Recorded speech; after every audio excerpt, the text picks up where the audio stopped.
নমস্কার, আমি 2024 সালের পুলিশ কনস্টেবল রিক্রুটমেন্টের একজন পরীক্ষার্থী।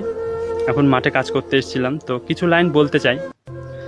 রিক্রুটমেন্ট 24-এর আসতে গেল 27, বয়স আমার বেশি হয়নি, সবে মাত্র 28। গার্লফ্রেন্ড বলেছিল 24 সালে এসে বাড়ি থেকে বিয়ে দেবে, সে গিয়েছে ফেঁসে। আমি বললাম বেশি না, একটা বছর দাঁড়াও, রিক্রুটমেন্ট বেরিয়েছে, এবার হাতটা বাড়াও। সেই গার্লফ্রেন্ডেরও বিয়ে হলো 25 সালের শেষে, এসে বলেছিল টাইম ওভার, তখন আমি গেলাম ফেঁসে। বাবার বয়স 60 পেরিয়ে, শরীর গেছে ভেঙে, বুকে তাহার অনেক আশা, বহু কষ্টে সংসারটা যাচ্ছে টেনে। আমি হলাম অ্যাসপির্যান্ট, পশ্চিমবঙ্গবাসী, চারিদিকে ভাতার লড়াই, সবাই তাতেই খুশি। রাতের পরে রাত জেগেছি চাকরি পাবো বলে।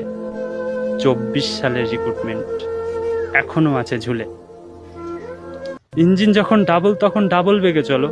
হাজার হাজার শিক্ষার্থীকে কেন রাস্তায় নামতে হলো?